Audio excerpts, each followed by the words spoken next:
So nice. Perfect. All right, guys. What's up?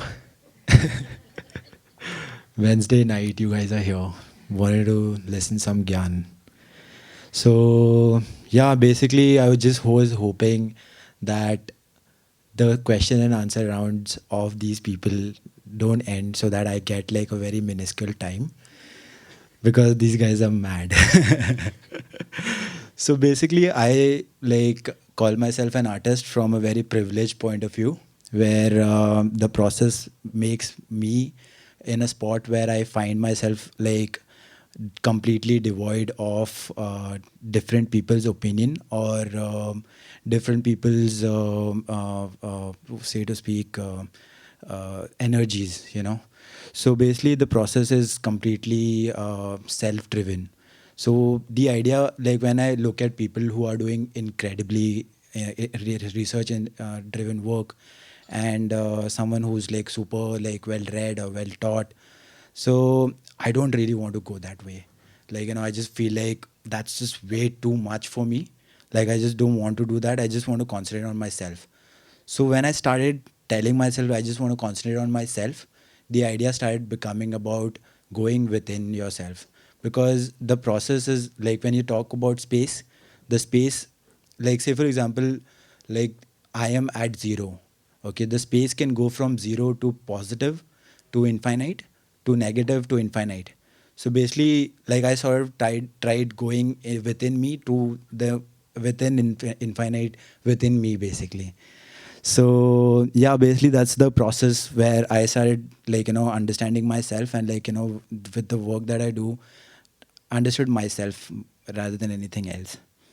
So this process called automatism, basically the idea is to create work with complete uh, um, subconscious. So letting the subconscious, like the doors of the subconscious open, and the information or whatever there is beyond my conscious brain to analyze or anything as such, just let's like loose on the paper or anything that I'm sort of doing. So the automatism, what it does is like, you know, it completely puts me in the space where I become the witness to my own work. So what happens then is basically when I'm working, I am as much as a witness or like a first hand person looking at it. Like say for example, if I draw something and I show it to someone else, the reaction that I'll get from that person, make the same reaction because I'm looking at it from a conscious mind, but then the subconscious is working on its own. So basically this is what it is, like, you know, I just let the body work and the mind play its game. So basically that's what it does. It's called it's a very surreal term. Like a lot of surrealists use this term called automatic surrealism also, where the pen just starts working on its own, and like, you know, things start happening, and then you later on analyze what happened. So basically, what it means is like there is no time for thought. Like for the most amount of time, I used to think like, you know, what am I going to make next? So that made me feel like, you know, the I'm entering this realm through this one door, which is thought. Because like I've realized like the art which we generally speak about is a very larger and a very loose term, and is almost like a colosseum, like which has like a infinite amount of doors. So I sort of stumbled and like, you know, started going around trying to get into like a different door. So I figured out a door which has like a entrance which doesn't really require thought. So thought doesn't really come in my work, which comes later, maybe like, you know, when it has to come, like as a person, so to speak. So that's where the entire idea of making happens, where the making has to happen, and the thought is not necessarily. It's just like it's a byproduct, or like it doesn't really require any thought or anything as such. So when I'm actually talking about this thing, like there is this weird wordplay sort of thing, like game versus play, is basically like when you are playing a game. So I generally make it more for my understanding. I make it more of an effort to sort of give it like allegories. So when I'm playing a game, I'm playing a game to win, to lose, and there are other people in my team who I'm sort of playing with and stuff. But rather than doing that, I'm just playing. I'm just being in the present. I'm just trying to be the best player I am, and it doesn't really matter if my team loses or wins or anything as such. As far as I am doing my bit, is what is more important for me right now. Is basically what I'm doing is like I'm just playing to my best of my efforts. I don't really I am inclined towards any political views or anything as such, or to say something from my work, or to like bring change with the kind of work that I'm doing. But I'm just working. Like I'm just enjoying the space where I'm at. I'm just being playful, man. Like just being spontaneous. Like if and it what it makes me do is like makes me become the Brahma in my own universe. Makes me feel I can take I can take this line to the left and it'll create a different universe, and I can take it to the left right and it'll create a different universe. But I just want to take it to anywhere. It doesn't really matter. It goes anywhere, and it creates its own universe. Having said that, I just generally feel doing the kind of work that I was doing. I was trying to label myself initially. I was trying to say it initially, like I was a kid who just drew and happened to come into advertising and started making work. So my mom kept telling me what should I tell people, so I kept telling her initially I told her tell people that your kid is a graphic designer.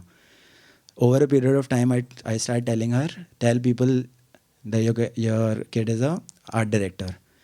Then I shifted to becoming a illustrator. So I kept telling her tell people that you're an illustrator, because she knew say I've in my personal journey I've become an illustrator. So I started feeling no man, I'm not a graphic designer. So my mom kept telling people he's a graphic designer. So I kept telling her, no, don't tell him graphic designer, tell him because this was like a fancy term that I sort of felt was a fancier thing for myself. So that's where I started understanding the fact of labels, the idea of calling yourself a certain thing. Then what it does is it limits you in a certain way. Say for example, when I start telling myself I'm a graphic designer, and I've seen a lot of people who are juniors coming out of college and stuff, they call themselves typographers and stuff, but at the same time they're not really understanding the fact that when you label yourself, you put yourself it's just a channel. When you say I'm a dancer, I'm a creative director, I'm a writer, I'm a this, I'm a that, you're just trying to tell yourself that you are playing this role of this person who is, say, Sajid is a cinematographer, so then I'm sort of limiting the fact that I can also paint. So basically that's where I sort of understood that if I completely devoid myself of any label, then that's where I want to be. And that's where it has also helped me a lot in terms of my creative endeavor to experiment, I generally draw.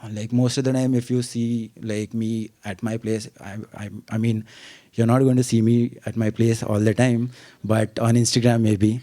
So I just generally draw. So that's where it's like a first thing that I do. It's like Doordarshan to me.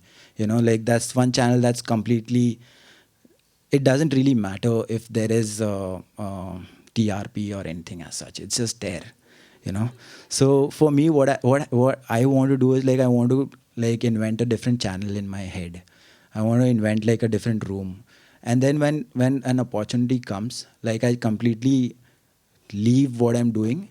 I jump onto this other train and turn myself into a complete idiot and learn. Because I'm the master in my drawing, right, in my space, I'm the master.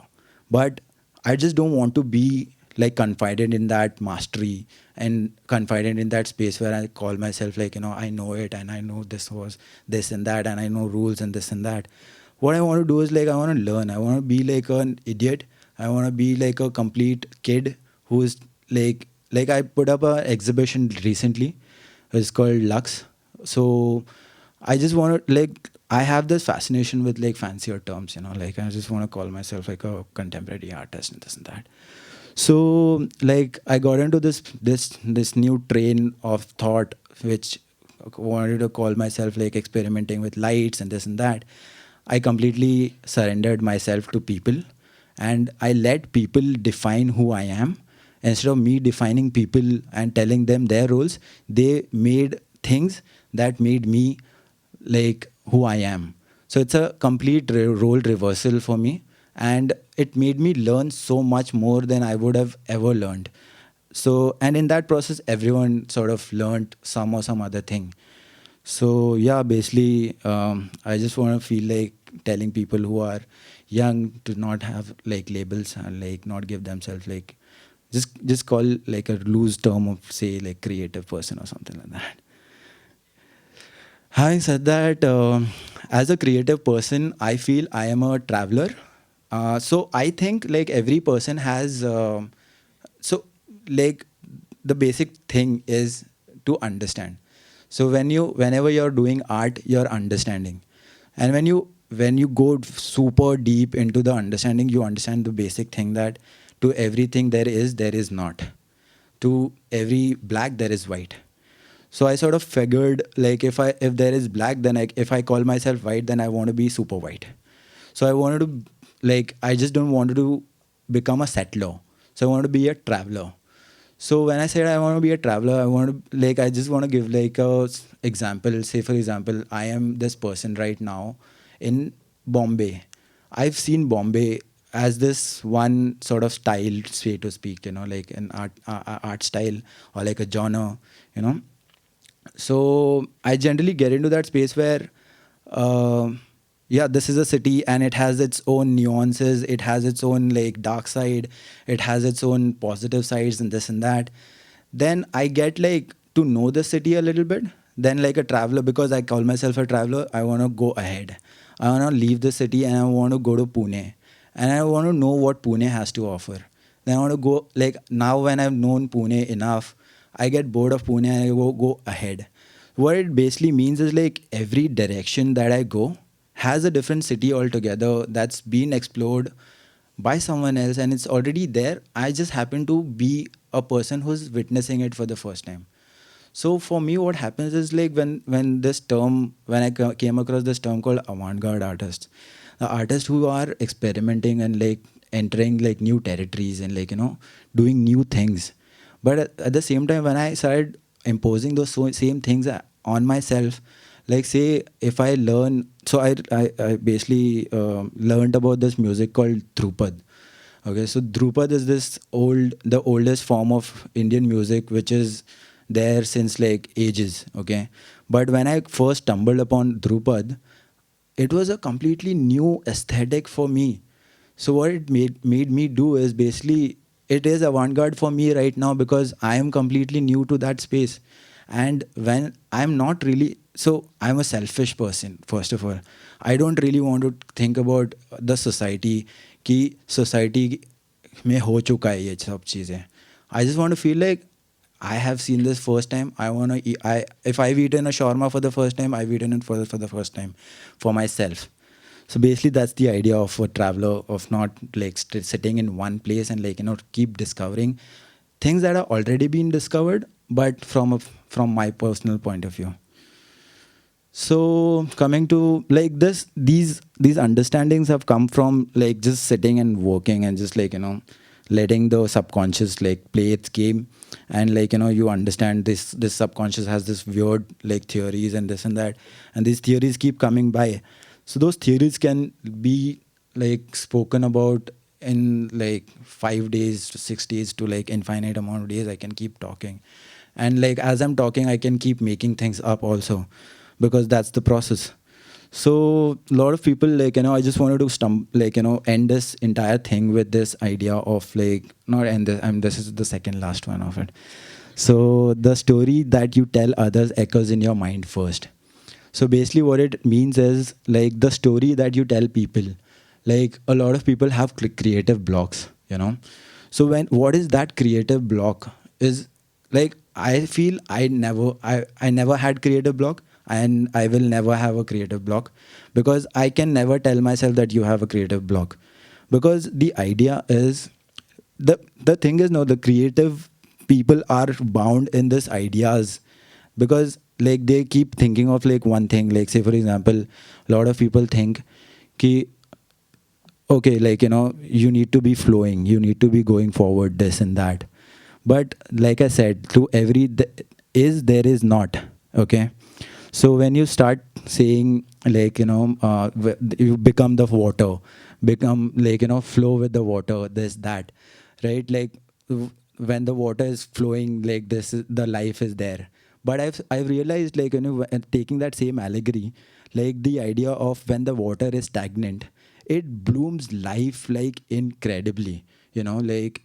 the water itself is incredibly like you know creative it doesn't need to be stagnant or it doesn't need to be like flowing it's just it is has to be is what it is like so basically that's what the understanding is and then the idea of like the story that you tell others echoes in your mind first basically means that if you keep telling other people that you know hey I have a creative block that basically means like you're telling yourself first tell yourself that I don't have a creative block if this thing is stagnant for a while let it be stagnant man like you know it doesn't really matter like don't play by the rules of like you know constantly evolving like there's no need for everyone to evolve like for each and every people the idea is to like if they feel like you know just sitting somewhere in one corner let it be man like you know it's completely all right so yeah thank you so much that's my time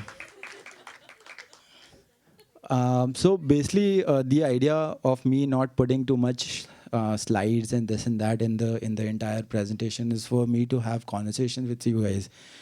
And I feel like if people are ready to come out on a Wednesday night, they are fairly free. So you guys can ask, you guys can keep asking me questions, man. Like, you know, I don't want to answer if there's anything. Yeah. So yeah, questions. Oh, the last one, it's in my pocket. Yeah. So I generally don't read that much. Like I said, I'm really sorry. I just want to read one thing that I just found on internet. So I just wanted to tell people this thing.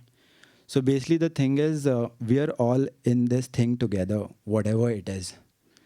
We all need each other's music and art and ideas and hands of effort and eyes of honesty to help us through it.